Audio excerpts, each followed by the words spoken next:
got Cheri Timko with me today. She is a couples relationship coach, which I think is really exciting because I work with couples too. But Cheri's got some great thoughts and ideas about how you can promote and keep that spark going. But before we do that, Cheri, tell the audience more about you, please. Oh, thank you so much for having me. I'm Cheri Timko, like you said, a couples relationship coach. I have been doing psychotherapy with couples for the last 20 years.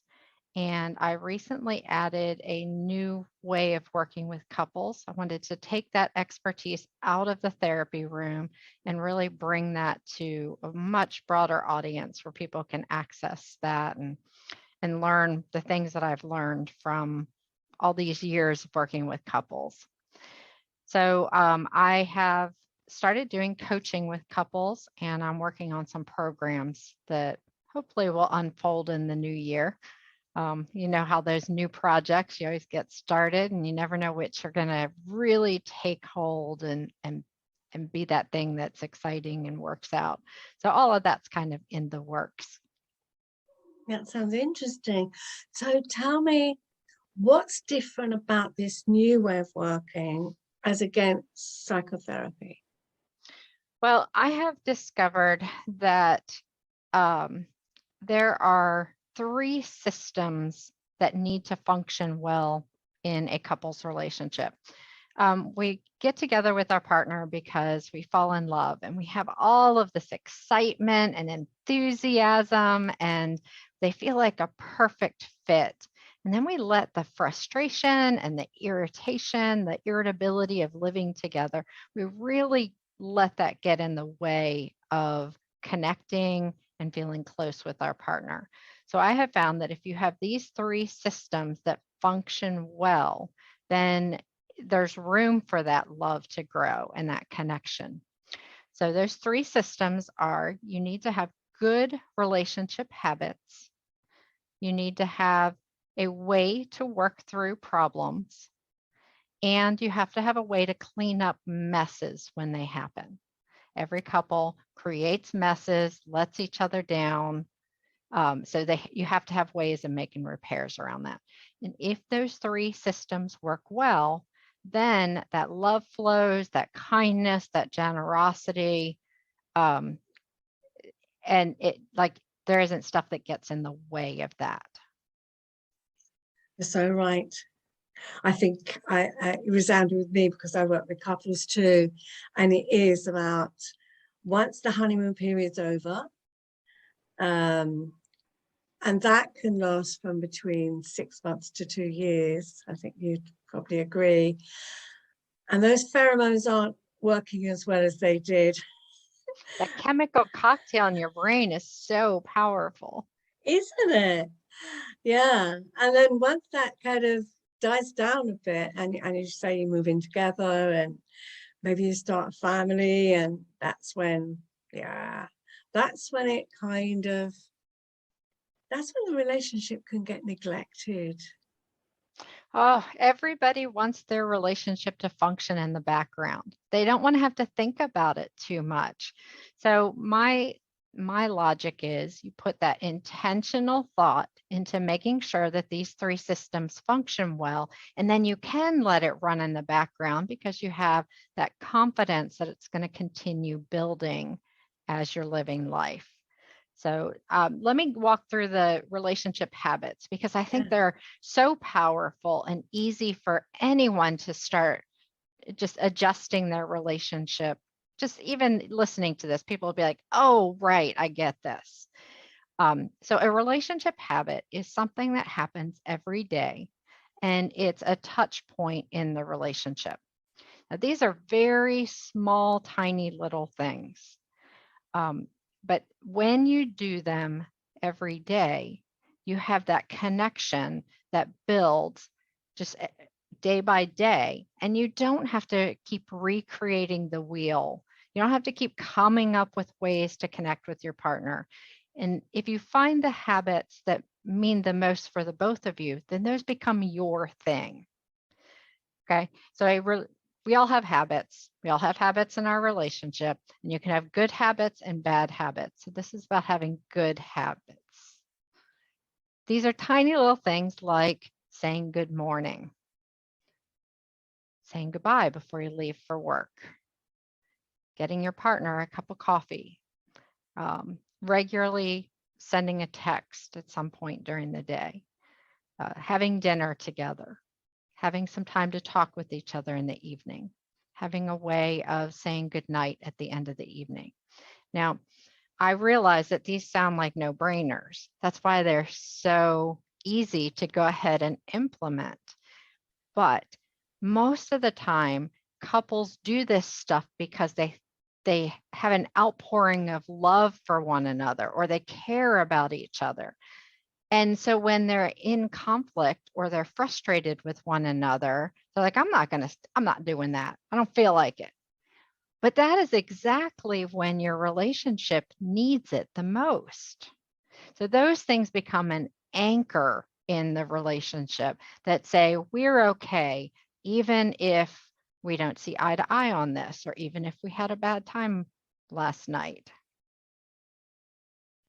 Yes, and I think they're very valuable. The one thing that came up for me is it has to be with intention, because so many people they'll say, bye, love you, and it's habit, instead of it being intentional. Instead of kissing each other goodbye, it's a quick peck on the cheek and out the door, because it's become automatic to the degree that they're not even noticing they're doing it. Yes, and this is a wonderful point, because this is always the argument. Well, we have habits. We say goodbye. Okay, these are moments that are in the schedule for connection. So you still have to show up with some energy with them. Now, that doesn't mean every day you have to come and have lots of enthusiasm at these moments. But if they happen every day, then if you show up with energy a couple of days a week, then that makes the whole 7 days worth doing it.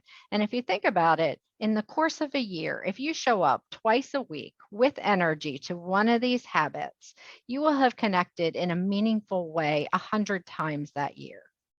And that's without putting much thought into it. So let's take the cup of coffee as an example. If your habit is that you bring your partner a cup of coffee every morning, some days you're going to come and you're going to be like, here's your coffee. Blah. And other days you're going to come and say, here's your coffee. What's happening for you today? What's going on?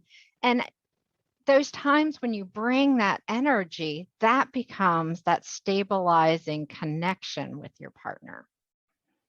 Yes, and I love the way that you've actually made that, show that difference, because it can be just, there's no energy, it's, oh, there's your coffee, or just putting the coffee down, or bye, as I put the coffee down.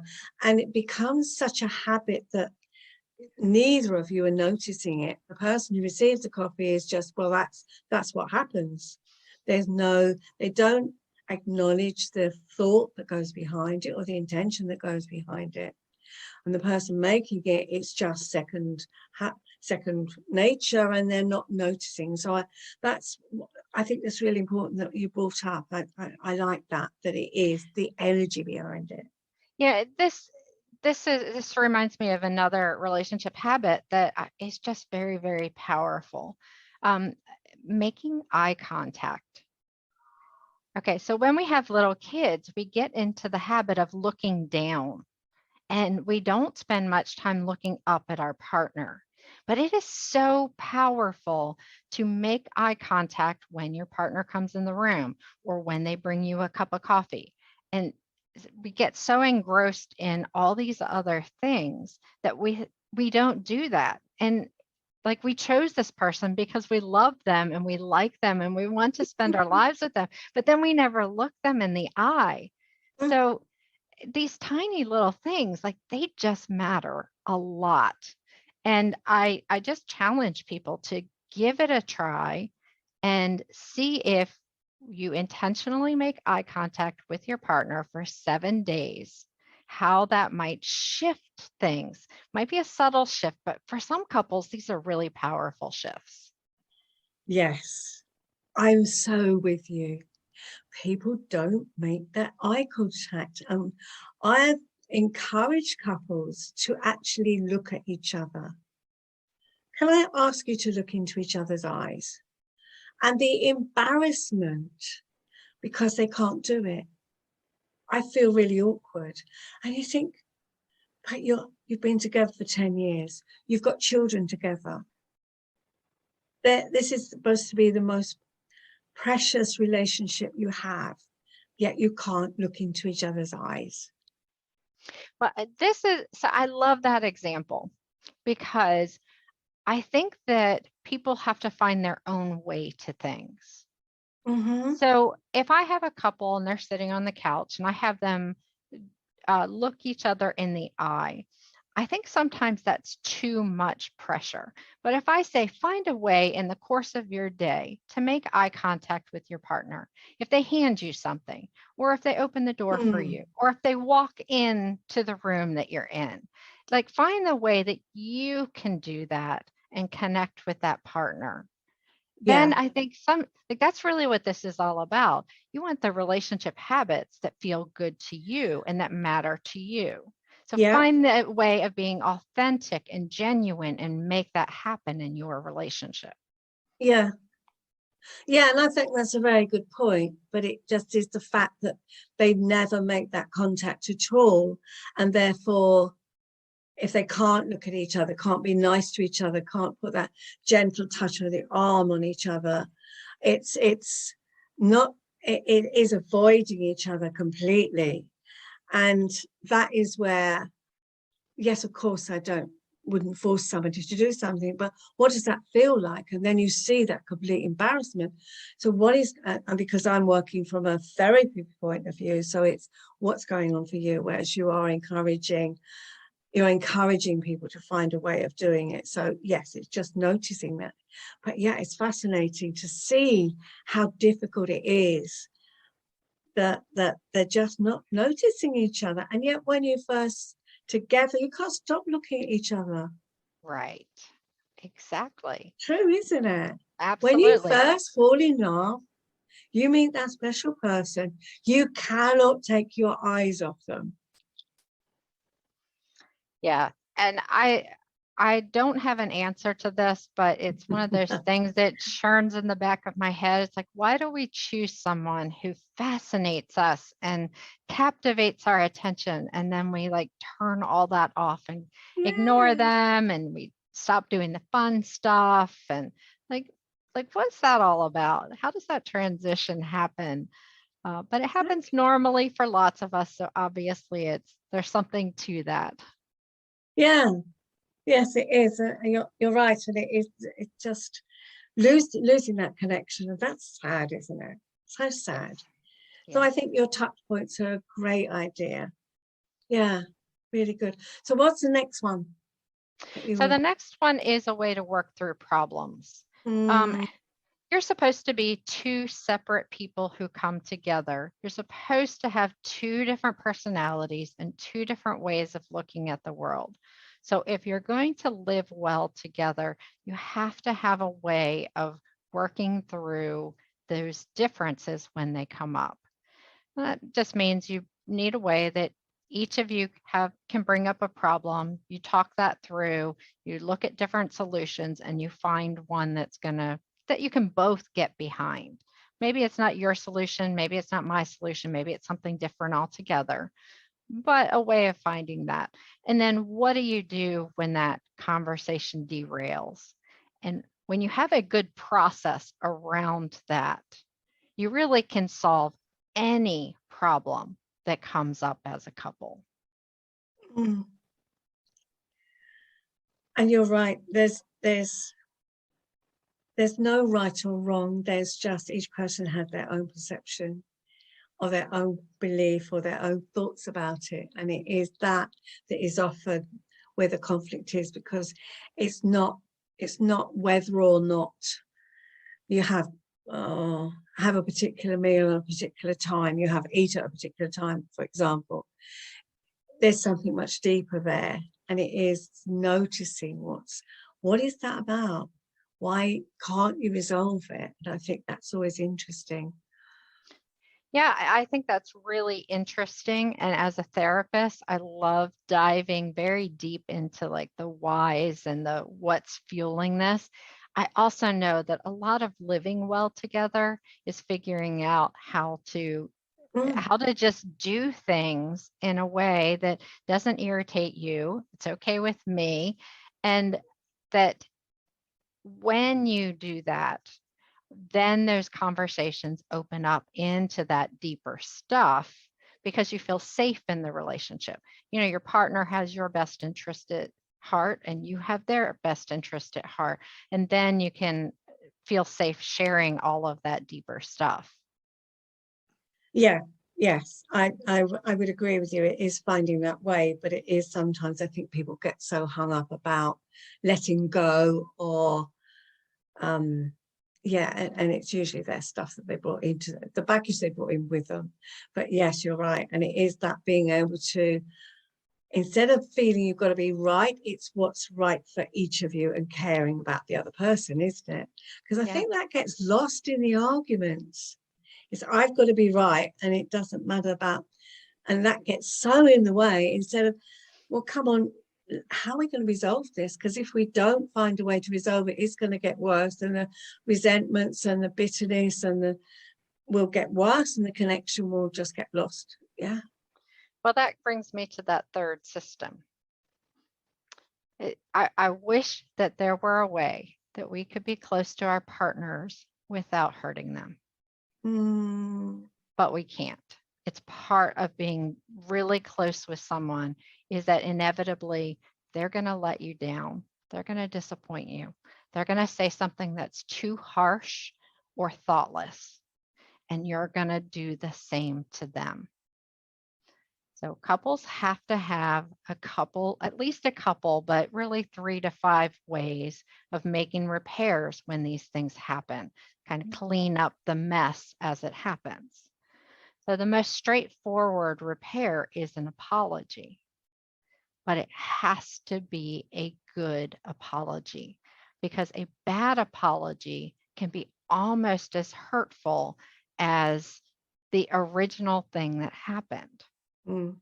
So having ways that you can clean that stuff up, like that is very powerful as well. Yeah, it is how to clean it up. Because, as you say, arguments are inevitable. But unless you find a way of cleaning that mess up, then it will drag on. And yeah, we're back to the resentments and the disconnection and so on. Yeah, And it that's where the is, resentment and disconnection come in. Absolutely. I'd say arguments are fine as long as you can resolve it. Mhm. Yeah, that's quite healthy. Otherwise, if you don't speak up and you can't say how you feel, often that's where that you will feel disregarded, disrespected, etc. Yeah. Yeah. So you're given a really good example of how these all fit together because you have those habits, there's open up the space where you can connect. You then connect and try and work through things. And that's Mm. where sometimes you have those missed opportunities or there's those conversations that go awry and then you've got to clean up the stuff that happens. And it kind of goes back and forth because you build that relationship with the relationship habits, and that gives you that really good feeling towards each other so that you can talk. And then the cleaning up keeps that resentment and disappointment out of the relationship. Yeah. And I think what you offer is great because you're helping couples deal with things and have a healthy relationship rather than getting to the point where they come to me and it's just they've really got to let me know that if you're talking to a therapist, it is because you just cannot figure out how to fix it. And maybe sometimes it's gone too far. and that's sad. And I always say, if only couples could learn how to do it, how to connect, how to find the pitfalls, and how to connect, and, as you say, clean up the mess before it gets to the point of that locking heads. Yeah, I wish relationships were easier and they didn't have so many potential ways to go wrong. But I do think that when you're intentional about it, you can find ways of really genuinely being you, your partner being able to be them, and finding ways that you can live well together where you're happy and connected and things run smoothly. So that's really gets me excited to think about being able to help couples before they're in crisis. Yeah, yeah. I'm with you. It's almost like preventative health rather than trying to resolve things when we get sick. So much better if we can have preventative tactics and ways of preventing it getting to that point, isn't it? So yeah, I completely agree with you. We need more Cheris in the world to help Thank people. you. Well, I think we both play our part because I've done therapy with couples long enough to know that there's lots of couples are going to wait too long, and then they're going to be in a desperate situation and they're going to need someone who can really help them untangle that mess and give them that roadmap back to healing. Yeah. Yes, it would be so much better if we could do the preventative stuff and guide couples before they got to that point. Yeah, but yeah, sometimes couples do come earlier. They go, things just something not quite working, and then I think that's so much better. Don't leave it too long. I always think, don't leave it until you're in crisis. Yeah, okay. So this is a really important point. Let me just throw this out there. If you want to know if your relationship is going to be in trouble in the future, think about how that cycle happens and what the worst part of that cycle looks like. Are you really agitated and irritated and frustrated with each other? And do you go through these cycles where you keep getting back into that? Well, that will eventually, for most couples, end up in some sort of relationship crisis. So if you can break that cycle before it goes on too long, then you can prevent some of the very painful things that can happen later. Yeah, that's such great advice. Such great advice. I think it is awareness, isn't it? And I think doing things with intention. Yes. You say that is so important. Yes, saying goodbye, bye, and there is no, it's just habit. And as you say, there's no real, I would say power, but that wasn't the word you used. It was something else, wasn't it? You said really with good intention, but there was something with what was the word you used? I can't remember. I have a hard time repeating my words. Exactly. I don't remember what word I used. You said, but it yeah, had energy. That was it, with to energy. That was the word I was looking for, and I couldn't think about it. So yeah, it's with energy, and I think good energy and good intention. I think that makes all the difference, and it's same for all of us. If you wake up in the morning, and you have that sense of this is going to be a good day. Let's put some energy into things. That makes such a difference to us, doesn't it? Anyway. Yeah. Well, the Gottmans talk about a 6-second kiss. Now, a 6-second kiss, you have to actually commit to. You're there, you're in it. Now, a 6-second kiss doesn't mean we're going to end up in the bedroom. It just means I am actually connected to you. But if you don't like the 6-second kiss, there's the 20-second hug. A 20-second hug is long enough for your partner, their physiology to relax. You can feel that shift in a person when you give them a good hug. I don't mean a vice grip. I mean like a loving, caring embrace.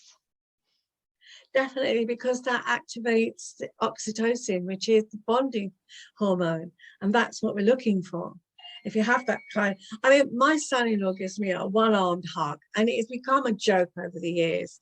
I say, I want a real bear hug, I want a proper hug. But of course he teases me and gives me a one-armed hug. But you don't get that connection.